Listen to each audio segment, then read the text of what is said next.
Imagine making one phone call that changes everything. A call you've been too terrified to make for 2 years. A call that could either save lives or destroy your own. Before we dive into this story, hit that subscribe button and tell me in the comments, could you make that call if you knew the truth? Now, let's talk about what happened in the summer of 2014. 4 girls went hiking near their camp cabin. They were laughing, taking pictures by the giant redwoods, just being kids on a summer adventure. And then, in what felt like seconds, they were gone. Not lost, not wandered off. Just gone. Their families did what any family would do. They searched, they prayed, they begged anyone who would listen for answers. The police combed through those woods for weeks. And here's the thing that made it even more haunting. They found nothing. Not a shoe, not a piece of clothing, not a single footprint. It was like the forest had swallowed them whole. 2 years went by, 2 entire years of silence, the kind of silence that eats away at families, that turns hope into something almost too painful to hold on to. And then, in 2016, a call came through to the emergency dispatch line. The voice on the other end was shaking. You could hear it in every word, the fear, the desperation, the weight of a secret that had become too heavy to carry alone. The caller was a woman, and what she said would crack this case wide open in ways no one expected. Let me take you back to that moment. Picture yourself in the dispatch center. It's just another shift, phones ringing, routine calls coming in. And then you hear this breath on the line. Not calm breathing, but the kind that catches in your throat, shallow, quick, like someone's been pacing back and forth, trying to find the courage to speak. Then her voice comes through, low and trembling. She says her husband is involved in the disappearance of those camp girls. She thinks he killed them. There's this pause. Just 3 seconds of dead air, and you can hear something in the background, a floorboard creaking, like she just turned to look over her shoulder to make sure he's not there. Then she says something that changes everything. She tells them he has a bunker close to where the girls went missing. She says she can't handle it anymore, that he's threatened her family. And then, right in the middle of her sentence, the line cuts out. The operator tries to get her back. Hello? Ma'am, can you hear me? But there's nothing. The call display just reads unavailable. When they try to trace it, the tech shakes his head before anyone even asks. Burner phone. No way to track it. No name, no address. Just a voice and a claim that could be the first real lead in 2 years. Now, I want you to think about this for a second. Imagine being Sergeant Tom Heller, the guy who'd been chasing shadows for 2 years. False sightings, crank calls, neighbors accusing each other over petty grudges. He's sitting at his desk with a cup of burnt coffee when the alert pings on his phone. He reads the transcript once, then again, slower this time. A bunker. Not some vague rumor or ghost story. A structure, a location. And it's coming from someone who knows the suspect well enough to know where it is. Heller pulls out the case binder from his bottom drawer. It's thick, battered, the edges curling from being handled too many times. Inside are maps covered in colored ink, search grids that had been walked dozens of times. They'd scoured the area around Camp Sierra Pines at least 6 times. But here's the thing about underground bunkers. If it was concealed well enough, camouflaged, you could walk right over it and never know it was there. Heller calls his captain, gets the green light for immediate action. The captain asks the obvious question, could this be a hoax? And Heller's response is simple. It could be. But if it's not, this is the first real chance we've had in 2 years. They can't afford not to check it out. By late afternoon, an unmarked SUV is rolling north toward the old campgrounds. Heller's got the case binder open in his lap, and sitting in the back seat is someone who wasn't supposed to be there. Her name is Lena Moore. She's the sister of one of the missing girls. Civilians aren't usually brought to active search sites, especially not family members, but Lena has never stopped showing up.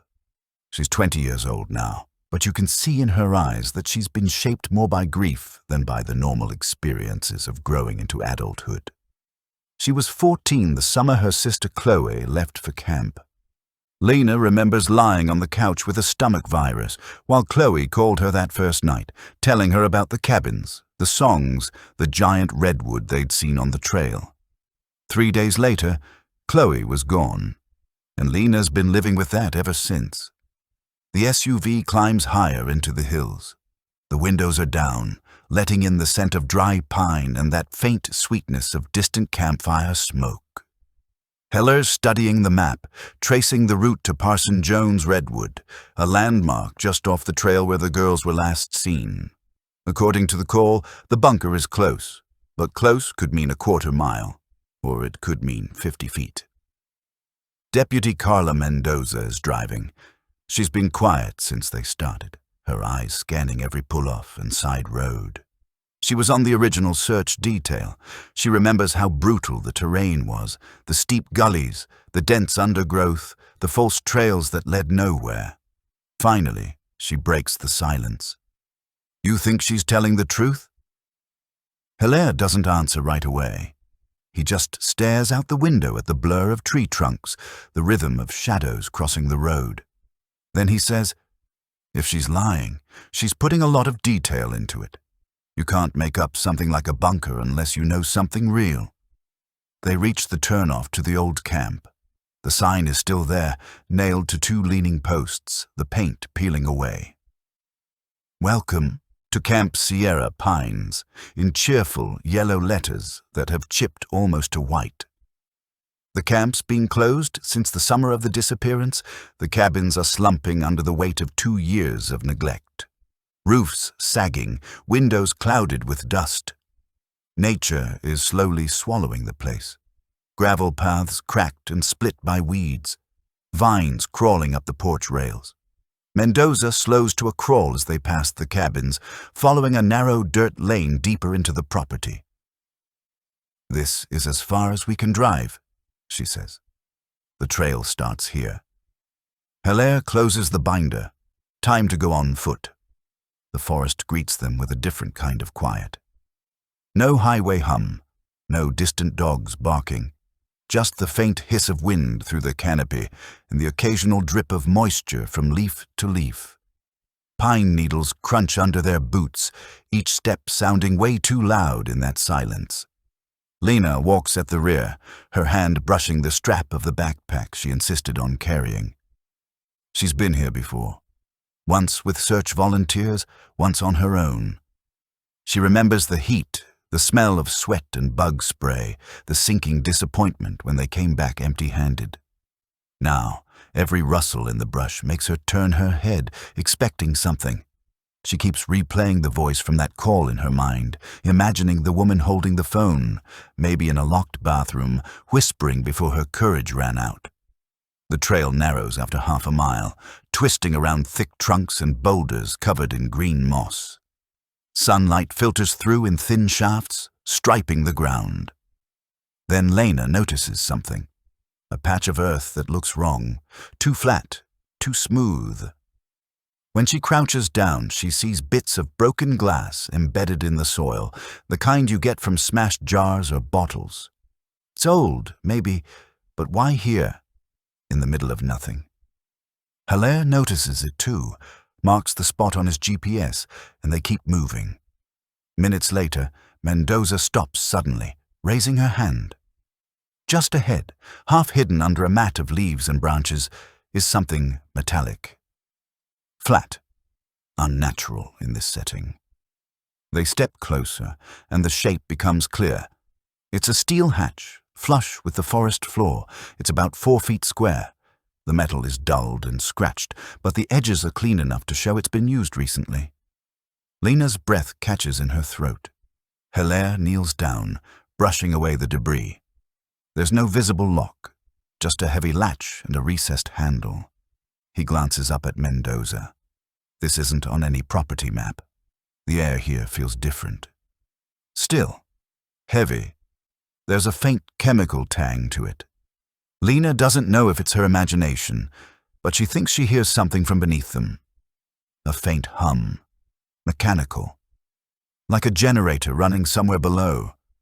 Mendoza takes a slow step back, her hand hovering near her sidearm. "Sergeant, what are the odds this is just a storm shelter?" Hilaire doesn't answer. He's still staring at the latch, the metal cool under his palm. The woman on the phone had said her husband has a bunker close to where they went missing, and right now they're standing on it. But here's where it gets even more intense. Hilaire doesn't open that hatch right away. He just crouches there, palm resting on the cold metal, listening. That faint hum Lena heard? It's real, low and constant, like the muffled vibration of a generator somewhere deep underground. Mendoza circles the hatch slowly, her eyes scanning the forest floor. "No footprints," she says. "At least not fresh ones. But the way these leaves are laid, someone's been covering this up." Hilaire straightens and pulls his radio from his vest. "Dispatch, this is Sierra 32. We've located a concealed structure matching the anonymous caller's description. Possible underground access. Request backup and forensic team to our GPS location." The radio crackles. "Copy that, Sierra 32. Units are en route." He looks at Lena.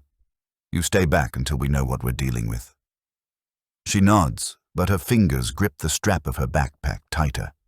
Every muscle in her body is screaming to get closer, to see inside, to know if Chloe's in there. 15 minutes later, the forest is alive with movement. More deputies arriving. Crime scene tape unspooling in yellow ribbons between the trees. A portable floodlight is carried in, its harsh beam turning the hatch's steel surface white. Detective Ruiz from the county's major crimes unit joins Heller at the hatch. He's built like a lineman, heavy but precise in his movements. He kneels, running gloved fingers along the recessed handle. "No visible lock," Ruiz says. "That means whoever's using it trusts they can keep people away some other way. Secrecy, intimidation, or they just don't expect anyone to find it." 2 deputies bring over a pry bar and crowbar set. Ruiz wedges the thicker tool into the seam and leans his weight on it. The hatch groans, but doesn't open. "That's solid," Mendoza mutters. "Reinforced from underneath," Ruiz says. "We'll have to break the latch." When the latch finally gives way, the metallic snap echoes strangely in the forest. A sharp, unnatural sound against the hush of wind and pine needles. Ruiz lifts the hatch, and immediately, cold, stale air spills out. It carries this faint odor that makes Lena's stomach twist. Damp concrete, metal, and something faintly sweet but rotten underneath. The floodlight's beam cuts down into a narrow shaft lined with wood paneling. A metal ladder drops into shadow below. The hum of the generator grows louder, vibrating through the rungs. "Gas powered by the sound," Ruiz says, "which means someone's been down here recently enough to refuel it." Heller leans over the opening. 2 in front, weapons ready. "Mendoza, you're third. I'll follow." A deputy with a carbine slung over his chest swings onto the ladder first. His boots clank on the metal rungs as he descends. His voice comes up a moment later. Bottom is clear so far. Concrete floor.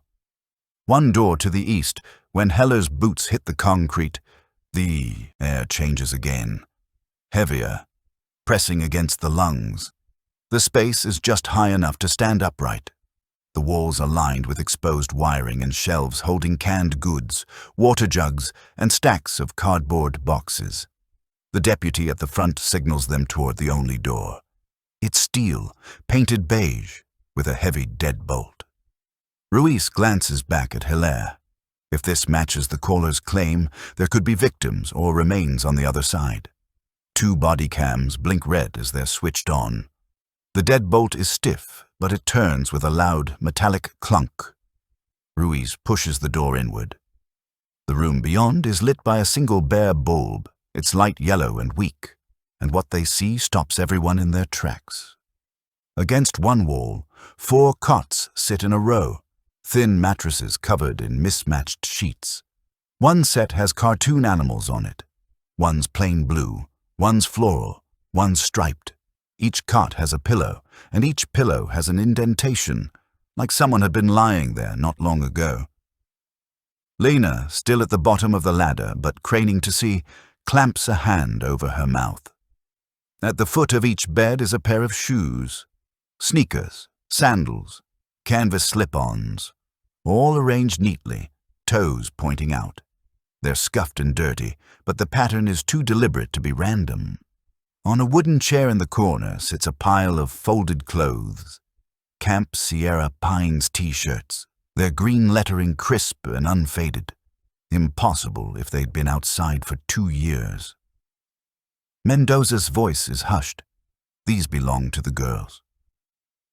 Hilaire kneels by the clothes, his gloved hands hesitating before touching them. The fabric is cool, the folds sharp. Whoever kept them like this wanted them clean. Ready.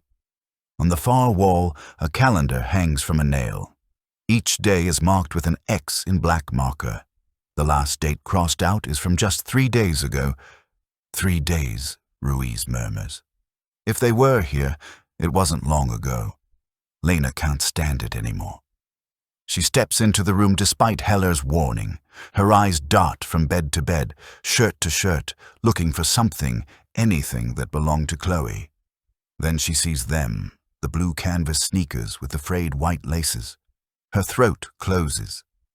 Chloe had begged their mom for those shoes before camp.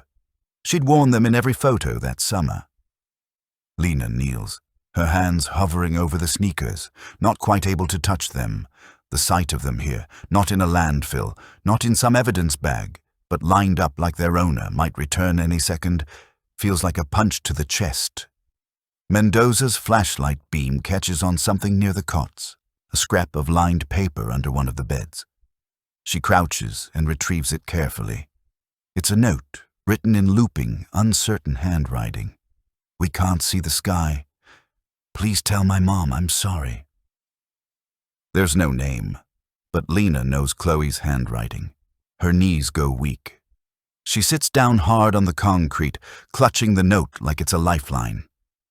The team moves deeper into the room, checking a small alcove behind a curtain. There's a portable toilet, a crate of bottled water, and shelves of canned beans, fruit, and soup. A battered DVD player sits on a low table next to a stack of discs in plastic sleeves. Ruiz picks one up. The label is written in the same handwriting as the note. Movie night number 12. Could be harmless, Ruiz says, but there's no conviction in his voice. Hilaire signals for the crime scene team to be brought down. To Lena, the bunker feels like it's closing in. Every inch of it screams captivity, the airless smell, the low ceiling, the rows of beds like a dormitory in hell. She stands near the ladder, one hand gripping the rung. If Chloe had been here, if she'd slept on that cot, if she'd written that note, then where is she now? Above them, the forest is just a whisper through the open hatch. Down here, it feels like another world. One where the missing girls might have been alive far longer than anyone dared to hope. Now, there's a second, smaller door at the rear of the bunker. As they prepare to clear it, Ruiz looks back at Hilaire. If the caller was telling the truth about her husband, this is just the surface. The real answers might be behind that door. The deputies stack up at the rear door. It's smaller than the first, not steel, but heavy wood reinforced with a metal strip along the latch side. Ruiz tests the handle. Locked. He glances at Hilaire, who nods. Do it. The first blow from the ram splinters the wood near the hinges. The second knocks the door inward. A wave of air rolls out. Damp. Sour. With a faint copper tang that makes Lena step back instinctively, the room beyond is narrower than the main chamber. Maybe 6 feet wide, 10 feet long. The ceiling is lower. The walls are lined with plywood that's warped and stained. Against the right wall, 3 large plastic storage bins sit side by side, their lids secured with heavy duct tape.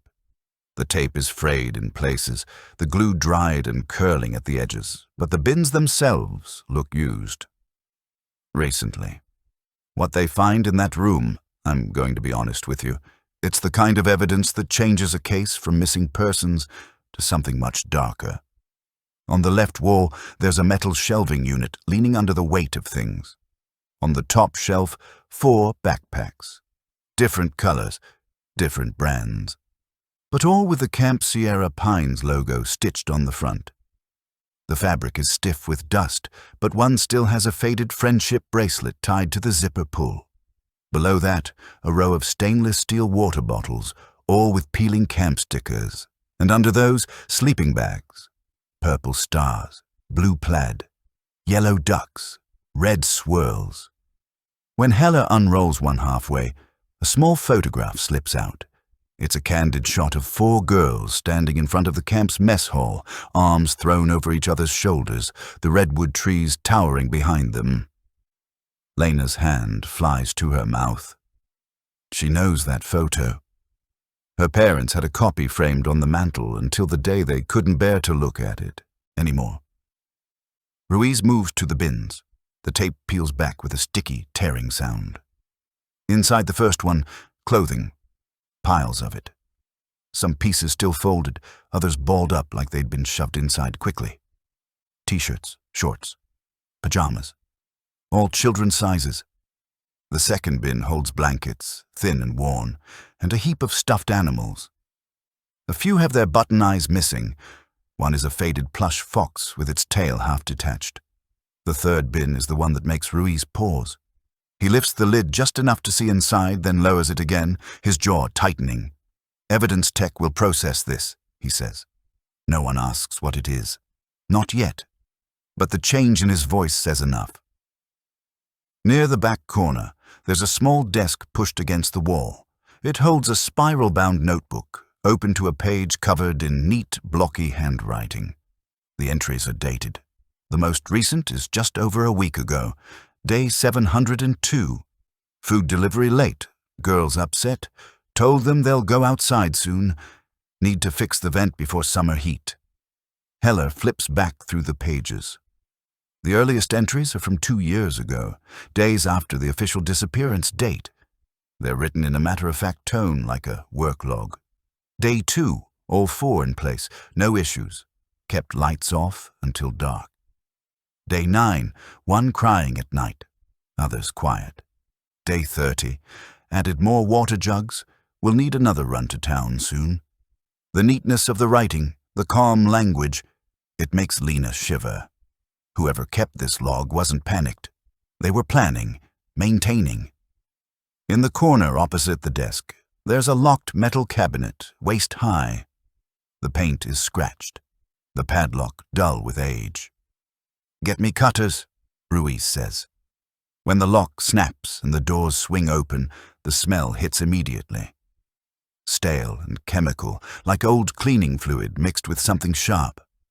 Inside are rows of plastic jugs, each labeled with black marker, bleach, lime, peroxide. On the bottom shelf, there's a roll of thick plastic sheeting, heavy-duty gloves, and a pack of zip ties. No one speaks for a moment.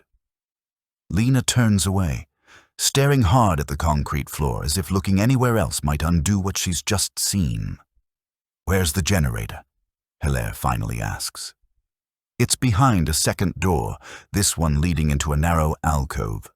The generator is a squat, noisy beast with a faint trail of gasoline smell around it. But there's also a folding chair facing a small monitor mounted to the wall. The monitor is split into 4 grainy camera feeds. One shows the ladder up to the hatch. Another shows the path leading toward the main trail. The third shows a road shoulder, cracked asphalt, and a faded yellow line. The fourth is just static. Ruiz leans closer. If this thing's been running, someone's been watching for visitors. Lena's voice is small. Does this mean they were here? All of them. Ruiz hesitates. It means they were here at some point.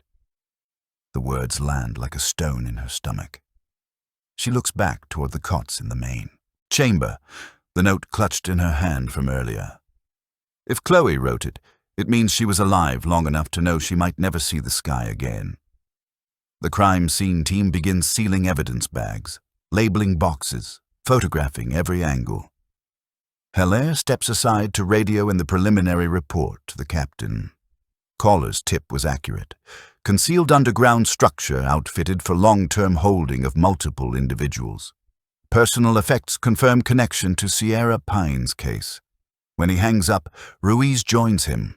If the wife's telling the truth, our guy has to be local, knows the terrain, knows how to avoid searches. Someone who blends in. Haler glances at Lena, then back at Ruiz. If he's married, she might still be in danger.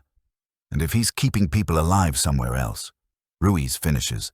We need to move fast. Up top, the sun is sliding lower, sending shafts of light through the trees. When Lena climbs out of the hatch, the forest feels different.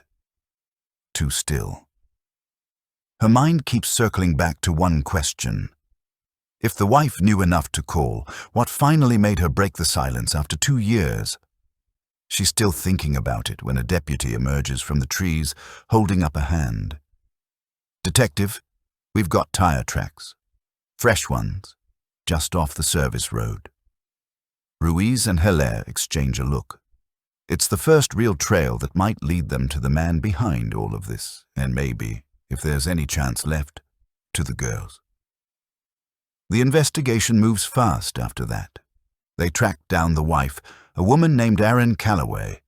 She's been hiding in a motel 30 miles north, terrified, paying cash, using a false name. When they find her, she's shaking so hard she can barely hold a cup of water.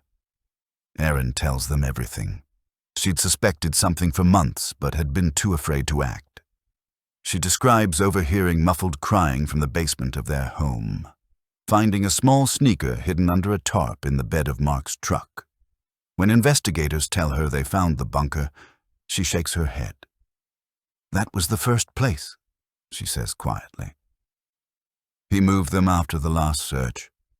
According to her, at least one girl, maybe two, had been relocated to a second site, an old hunting cabin Mark's father once used, miles deeper into the hills. The location is remote, off a fork in a dirt road past an old mill close to an abandoned quarry. Erin warns them about traps along the approach. He says they're for animals, she tells them, but they're not. Within hours, 2 search teams are mobilizing. They're heading toward that cabin, and time is the enemy now. If Erin is right about Mark's habits, he might already be trying to move the girls again, or worse. The convoy reaches the turnoff to the quarry road just after 11 in the morning. Clouds hang low over the hills, making the air feel heavy. The rain from earlier has turned the dirt into a slick, uneven mess. At the fork, Erin had drawn on her map. Hella orders both SUVs to cut their engines. From here, they move on foot. They advance in a tight column, boots sinking into wet earth, the forest closing in on either side. The sound of a creek is faint but constant, a low murmur somewhere below the ridge. Every so often, the wind shifts and brings with it the scent of wet pine mixed with something sharper, the tang of rust or oil. It doesn't take long to find the first trap. Across the narrow trail, just above ankle height, is a strand of wire stretched between 2 saplings. On one side, the wire disappears into a crude wooden frame hidden under moss. On the other, into a set of eyelets nailed to a tree trunk. Ruiz kneels and eases the moss away, revealing the barrel of a 12-gauge shotgun, sawed short, aimed directly across the trail. It's loaded. Safety off. The trap is disarmed carefully and set aside. They press on, every set of eyes scanning the ground and trees for the next danger. A few hundred yards later, the trail narrows, hemmed in by thick blackberry brambles. At the choke point, Mendoza spots a pit just off to the right, partially covered with rotting branches and leaves. Beneath the cover are sharpened stakes driven into the earth. It's old school, but lethal.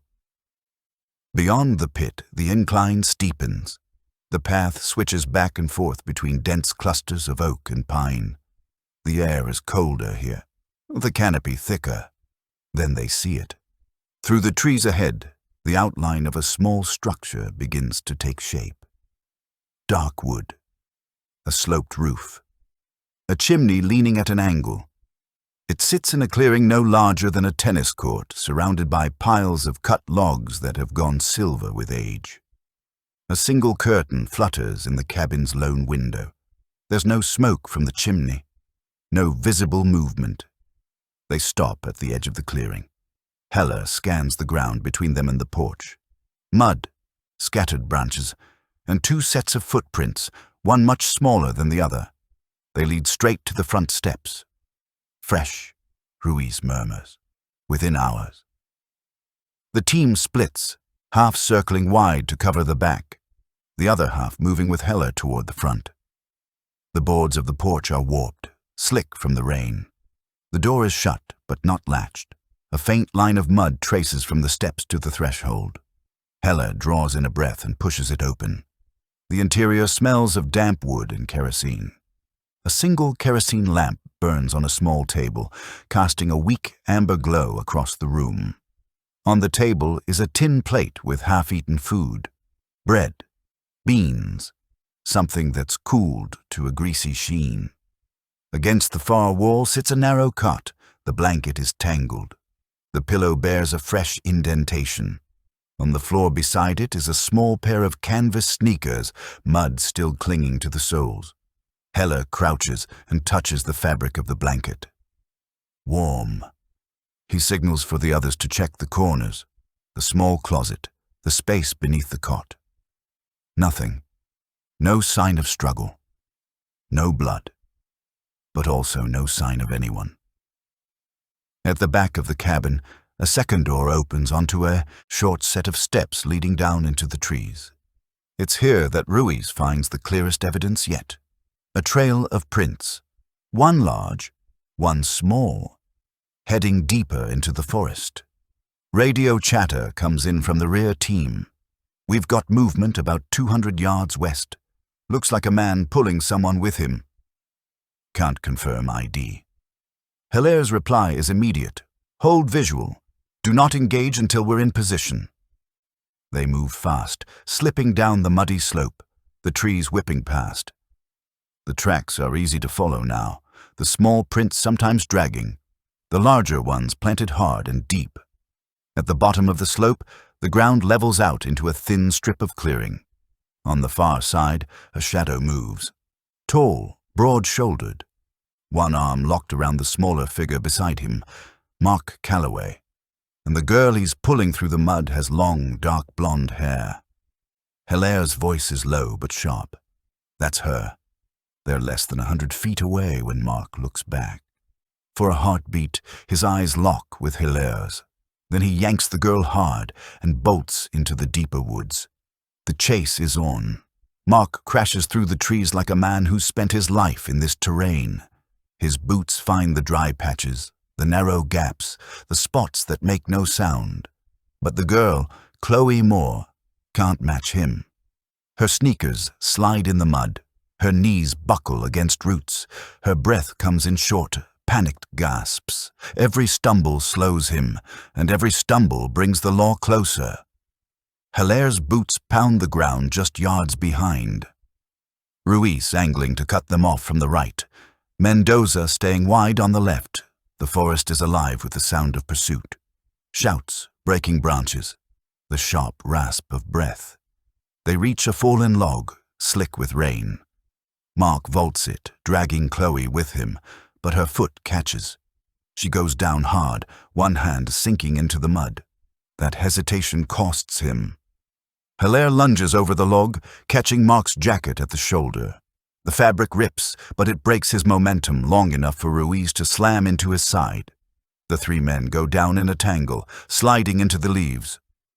Chloe scrambles away, gasping, her hands gripping the wet earth as Mendoza reaches her. "You're safe," Mendoza says quickly, her jacket already coming off to wrap around the girl. "We've got you." Mark fights like a cornered animal, his teeth bared, fists striking wherever they land. Heller absorbs a blow to the ribs, turns it into leverage, and wrenches Mark's arm behind his back. The cuffs click shut with a sound that seems to punctuate 2 years of searching. "You're done," Heller says, his voice low, breath steaming in the cold air. Mark only smiles. Not wide, but enough to make Heller's skin crawl. Chloe is shaking so hard Mendoza has to steady her on the walk back to the ridge. Her voice is barely more than a whisper. "Is my sister here?" she asks. Lena is waiting at the edge of the clearing, her hair plastered to her face from the rain. When Chloe sees her, she stops moving. For a heartbeat, neither of them speaks. Then Chloe's legs give out, and Lena catches her. They sink to their knees in the mud, holding on like they might never let go. The medics move in, checking Chloe's vitals, asking her name, her age, if she can remember the last time she ate. She answers in short bursts, glancing over toward Lena as if afraid she'll disappear. When Heller crouches beside them, Chloe's eyes dart to his. "Are the others okay?" she asks. He doesn't have the answer she wants. "We're going to find them," he says. "But you're safe now. That's what matters today." The days that follow are a blur of interviews, medical exams, and news crews camped outside the sheriff's office. Another girl, Claire, is also rescued during the operation. She and Chloe are reunited briefly, clinging to each other with the kind of understanding only they could share. Mark Calloway is charged with multiple counts of kidnapping, unlawful imprisonment, and aggravated assault. He refuses to give up the locations of the other 2 girls. Search teams comb the hills and abandoned structures in a 20-mile radius. Leads come in. Most of them are dead ends. But no one stops looking. On the 3rd night after the rescue, Lena sits in Chloe's hospital room. The machines are quiet now. The only sound is the steady rhythm of Chloe's breathing. A paper cup of water sits untouched on the table. Beside it, folded neatly, is the same pink sweater they'd found in the cabin. Chloe had asked to keep it close. Lena reaches out, brushing a loose strand of hair from her sister's forehead. "You're home now," she whispers. Chloe's eyes open slowly. She looks at Lena for a long moment before saying, "Not all the way." The words sink deep. The weight of what's still missing fills the space between them. 2 girls are still out there.